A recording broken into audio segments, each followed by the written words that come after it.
Imagine there's a code, a cosmic code, that if you understood it, you could use it to accomplish your goals, have more fun, live a more interesting life, and achieve more easily your mission.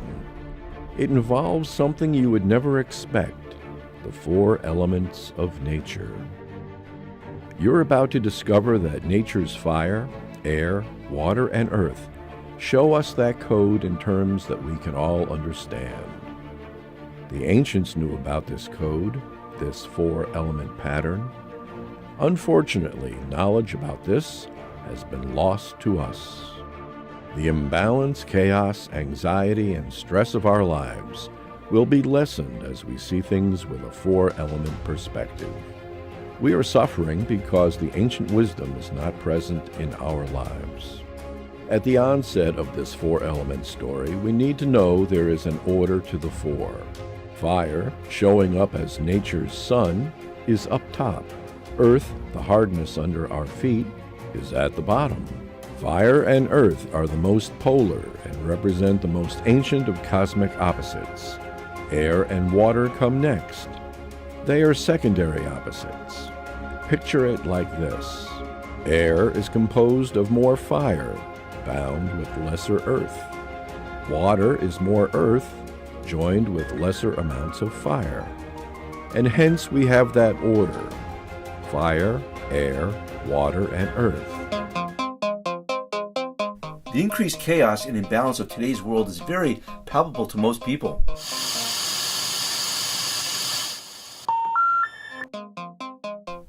We love our technologies, but know that something is not quite right.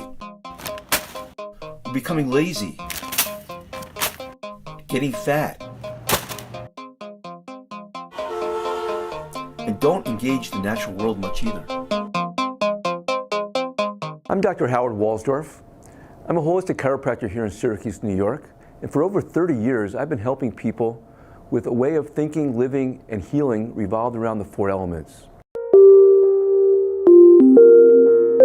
We're not sure how to create a reasonable, unstressing balance in our lives.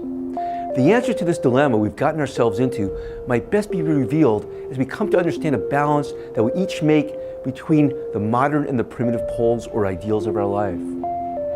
The primitive ideal pushes us to notice and appreciate nature, its beauty, its cycles, its productive balance.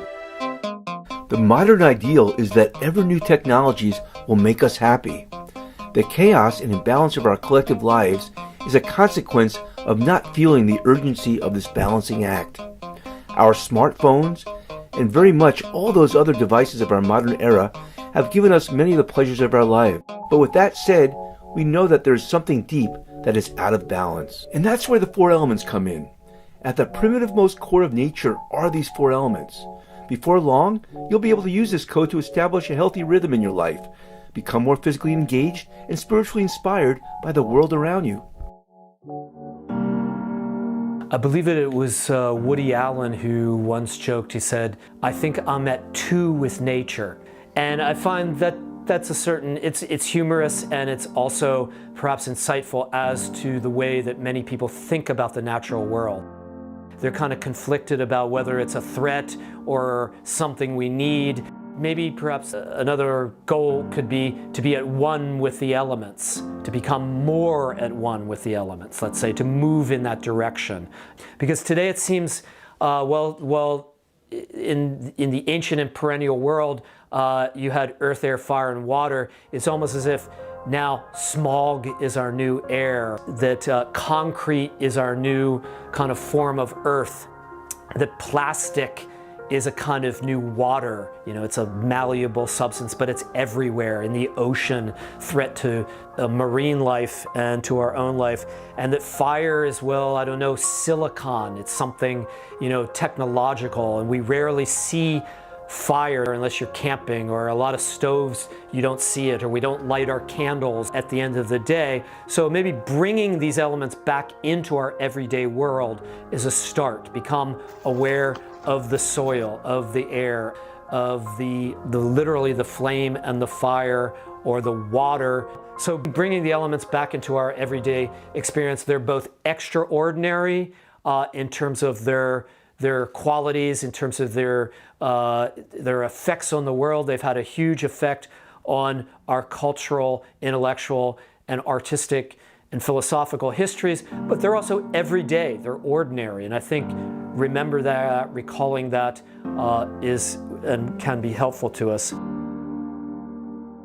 It's important to understand, in some sense, what we get from 1, 2, 3, and 4. If we recall that the goal here is to understand the role that these numbers play as the basis for the principles that govern nearly everything. Each of these 4 elements relate to the geometry of each of these 4 numbers. And we're going to start with the number 1. And so we have the circle of oneness. This circle is something we use symbolically to illustrate an all-unifying, all-encompassing spiritual unity or oneness. Think of that oneness as being there before the Big Bang erupted and created the cosmos. And we're going to use numbers to help us get from this spiritual oneness to the physical diversity that we have today. We're going to go to the number 2 that follows 1. Now think of the geometry of 2 being a line. A line has 2 arrows at each end. Each of those arrows, as it turns out, can be thought of as going in opposite directions to the biggest big and the smallest small.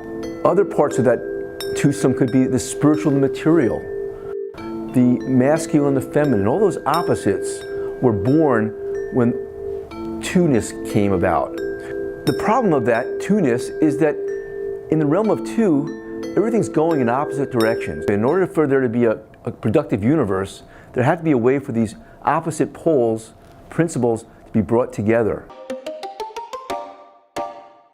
With 3-ness, you get these opposites of yin-yang-ness coming together and creating balance. So think of the body and spirit coming together and to create mind. And for that matter, all the opposites of the human condition get brought together in our unique way that builds who we are. Another important threesome is spirit and matter. Nature is the coming together of spirit and matter. So there's certain people who see a spiritual glow to nature, and what you're seeing is really there.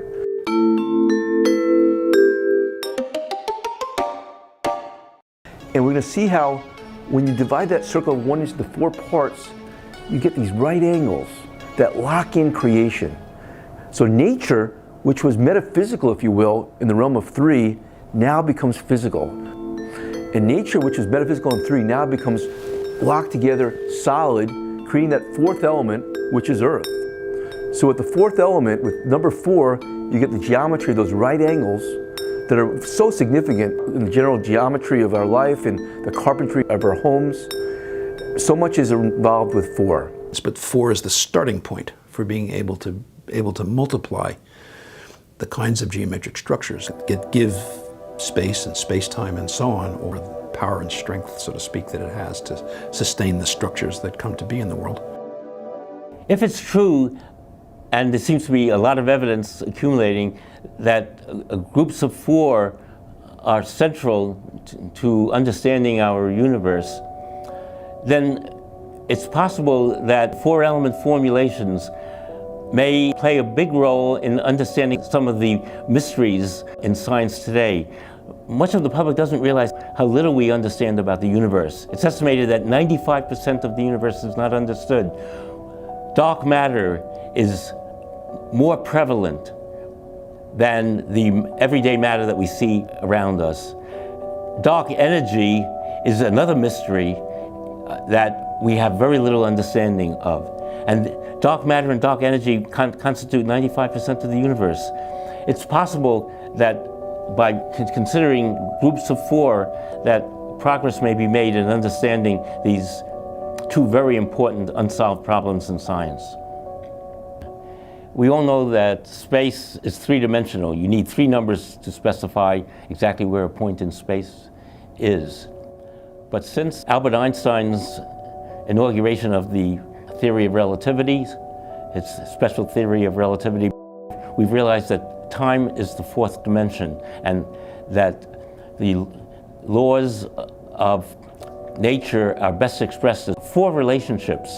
We not only have the foursome of space and time. We have the foursome of momentum and energy. Energy is the fourth element for the foursome of momentum. All the equations that involve energy, force, momentum, angular momentum as well as linear momentum, all those relations are most neatly and beautifully expressed and elegantly expressed as four equations. And usually the four equations are relations that depend on space-time, the space-time point that you're talking about, the instant and the location of the object. That's perhaps the most prominent of the foursomes in physics. There are others. We have four forces in nature. We're all familiar with the gravitational force that makes objects fall to the earth. It's responsible for the fact that the earth goes around the sun, the moon goes around the earth. But there are two other forces, completely separate forces. The strong force that binds the various elements of the nucleus, called nucleons, it binds them together. And there's a fourth force called the weak force, which is responsible for the beta decay of radioactivity, the breakup of the nucleus. That's governed by the weak force. States of matter is another foursome. Sometimes you hear that there are three states of matter: solid, liquid, and gas. But there are really four prevalent states of matter. The plasma has to be added into that. The sun, all stars are plasmas as examples. So we have four prevalent states of matter in the universe, and that's another foursome that happens to occur in the subject of physics. Interesting things happen as you begin to see your body in terms of the four elements. The earth element, for example, are your bones. Like earth, your bones are hard. Still, while all your bones have that earth in them, can you sense how your feet have more of it? The feet are at the very earth bottom of all your bones. And looking at those feet, can you see how each heel is its earthmost part? It's with our heels that our feet engage the ground most intensely. Here's something interesting to know. Scientists tell us that optimally, when each heel hits the ground, an electrical current is created. This electrical current travels up your leg and stimulates more bone to be made to counter the body's normal breakdown of bone. That's why postmenopausal women are especially told to walk. It's somewhat poetic. When the earth in you, your bones, engage the greater earth below you as you walk, the earth in you, those bones, become stronger. But it is more than your bones that become stronger. Even mentally, you become like earth, more sturdy. This mental and physical sturdiness is given to all who properly engage the earth principle of nature. Unfortunately, we've softened our heel strikes through the cushioning of sneakers and our other modern footwear. They're so very much different than the sandals and hard leather shoes of most humans until about 50 years ago. The irony of our times is that as little as most of us walk, we unwittingly dampen that heel strike by the softness of the shoes we wear today. Many of us are anxious in part because we are losing the sturdiness that is meant to come as we walk each day. We are becoming soft. Here's a 4-element tip. While traditional leather shoes are best, with any shoe, you can draw earth life-positive energies into you by focusing on the back half-inch of each heel as you walk. It helps to flex that foot's toes upward as the back half-inch of the heel strikes. Now, let's move to water. Think about the way life began, as small amoeba in the ancient seas. Nourishment was carried into each by water flowing in and out of its cell. As life got bigger, channels developed to transport those nutrients throughout a larger self. Later yet in evolution, a digestive system took shape to break down food so that each cell could get its needed nutrients. Eventually, a heart would develop to pump blood, filled with those nutrients. By then, a whole circulatory system had formed, even an immune system to keep those internal waters free of parasites. And kidneys developed to filter the water circulating through those arteries and veins. And then life moved on to land. Oxygen that was dissolved in the oceans now needed lungs to draw it out of the air. The point is this: all of your organs, urinary, respiratory, digestive, immune, and cardiovascular, are an embellishment of this water element system within your body. All are ultimately about sustaining your own water element, that red river of blood within you. And literally feeding into this river is what you eat. It is with the foods you eat, the spices you use, the hot and cold beverages you might drink, that this heart-pumped river within you, your water element, is kept strong. As the four-element way of thinking is extended into the practical matter of having more energy and improving health, eating wholesome foods and drinking more wholesome beverages is clearly a smart thing to do. Well, let's think about what water is as a chemical. Of course, it's H2O. That's one way of speaking about it. And that's the basic chemical architecture of it. But water also has a number of interesting properties. Among them is the ability of water to form what are called hydrogen bonds, that is, weak links between multiple water molecules. And that's what gives water the cohesiveness that it needs to be a fluid.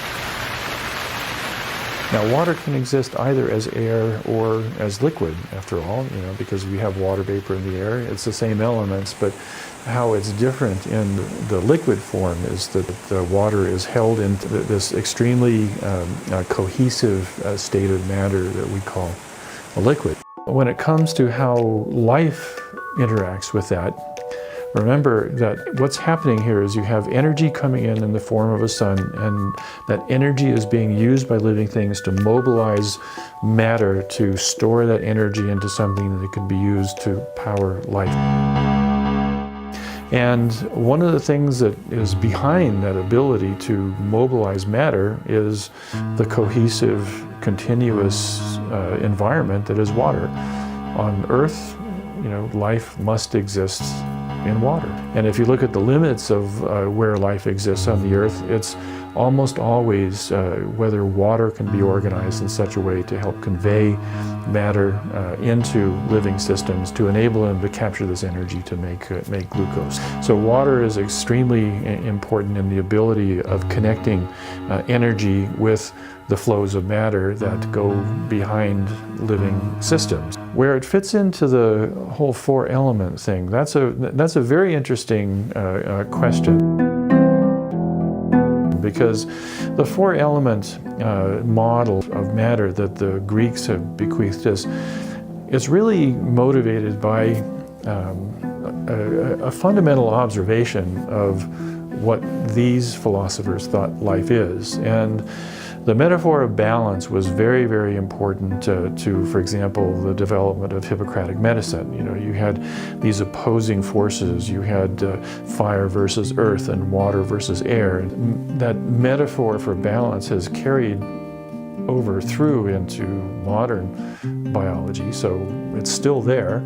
It's expressed in a different way, but we're still grappling with the notion of just what that balance is. What is it that is being played off what else to be able to ensure that you have the continuity through time that characterizes a living system.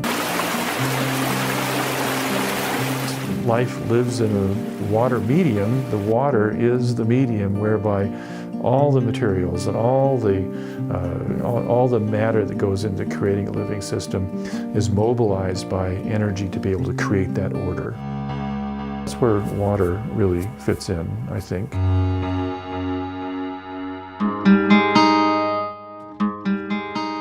Air as an element is space, is the force that creates open, endless space. Everything needs its elbow room, this space. And what is it that we use that gives us this elbow room? Our muscles. Muscles move us through space, air, to do the things we want to do. In the holistic way that the cosmos works, it even makes sense that the air we breathe contains oxygen, which is what muscular power requires. The way we use our muscles defines how we do what we do, how we live.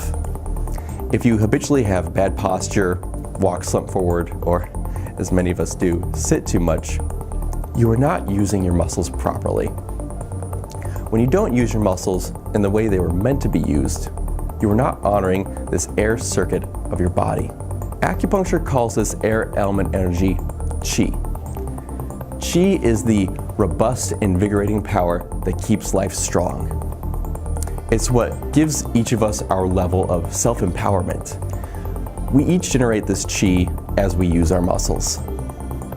And indeed, staying active and having good muscle invigorative posture are all time-honored notions of how to live a healthy, robust life. The highest of the four elements is the fire element, nature's sun. Appropriately, this highest element relates to the number 1. Did you know the sun actually radiates out a oneness energy? It happens as it fuses 4 hydrogen atoms together to create 1 atom of helium. It does this trillions of times each second, creating its light. Plants take in this energy and through the process of photosynthesis creates carbohydrates and the biochemistries of life. And the reason I mention that is what the fire principle is about is order. So all these biochemical compounds are really this order energy that life creates to create higher order within itself. But more than that is the nervous system is an expression of this fire principle as well. So just as you have the earth being the bones of the body that end up strong at the feet, the nerves of the body are high up here, so strong in our brain. The cerebral cortex in particular is a powerful place where the fire element of life is within us as human beings.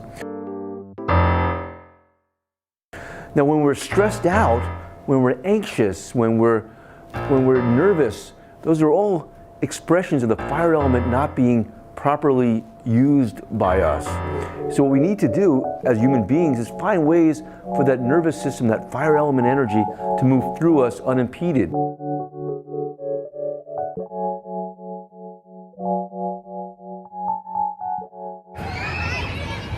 And I think an important pedagogical or educational development that could take off is just teaching children about the elements, because they encounter, again, not H2O initially, but water. They like to play in water. They like to play in dirt.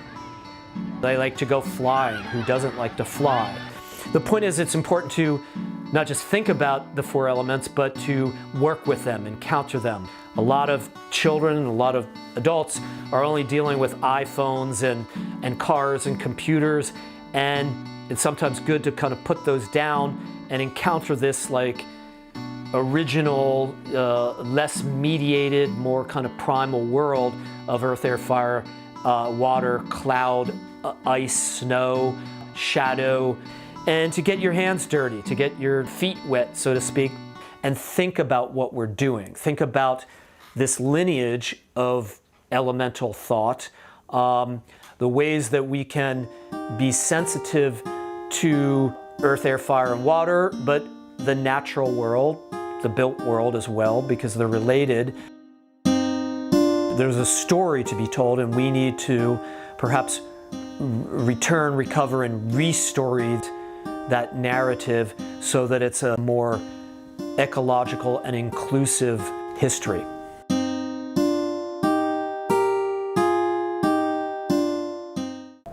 The 4 elements also manifest in important parts of our human condition that relate to philosophy, science, religion, and technology. So the fire element is the highest of the 4 elements, and in the same way that philosophy is the highest part of our human condition as well. Whether we know it or not, we each have a philosophy, and we're meant to have a philosophy that brings us up as opposed to down. Unfortunately today, we have more of a materialistic philosophy, an earth element kind of philosophy, as opposed to a fire element philosophy. So part of a 4 element lifestyle is to have a philosophy that has a fire element oneness concept embedded in it. Because that oneness that we're part of is meant to impel us, to inspire us to live a good life. So part of having a 4 element lifestyle is to have a good philosophy, a spiritual philosophy, if you will. The next one down is science. Science is the air element. And again, think of science as related to that intellect of air that cuts things into smaller and smaller tunuses to figure out how things work. So science is about the howness, the air element of the human condition. So science is the collective intellect, the collective air element faculty within the human condition. The water element, the whyness, is the religion, the poetics, the romance of life. That romance and poetic nature of life is tied into the water element, which is about the wideness of water's hydrogen bond that makes life possible. We all have to have a passion that the water element embellishes within us to give us the oomph and the passion to do the higher level things that we want to do. Religion is the fire element, the sun's fire element being refracted by water into the religious ethnic traditions of the human condition that make life beautiful. The earth element, technology, is how we physically manifest these scientific things that we've learned to make life more productive, more efficient. That's all part of the earth element, to be productive in a physical way through technology. And the productivity of materialism is really an earth element agency or faculty within us. That we're all meant to move upward from earth to fire. We all know that up is the direction we're meant to move. So the four element inspired lifestyle tells us that we want to move upward and realize that we're all part of a higher level oneness. This oneness of a spiritual philosophy helps us to move beyond a fractured humankind toward a higher level one. And that's what's going to make this world better as more and more people realize that the four elements can give us the key that we need to live a balanced, productive life. So what would a four-element inspired lifestyle look like? It would be more spiritual in a natural kind of way. That's because you'd be seeing the sun, air, water, and earth as the expression of those four cosmic spiritual principles, as oneness was fractured into four parts. You would find practical ways to draw the power of each of these four into your life. You would heel strike better, perhaps forsaking those soft shoes that make up our footwear today. Besides helping to align your body parts better, you'd notice this mind-steadying earth energy to be a good antidote for the anxieties and mental stress that many feel today. You would become sturdier in body, mind, and spirit as you translated more of the earth principle into yourself with each heel strike. And the water principle's force, it would find its way into you as you understood food, spices, and herbs in deeper ways. A four-element inspired lifestyle would have you eating more wholesome foods and drinking a variety of herbal teas and other beverages that contain nature's life-positive principles. As you drank your morning's coffee, you'd get a chuckle out of realizing that coffee is our nation's herb of choice, caffeine being one of coffee's herbal principles.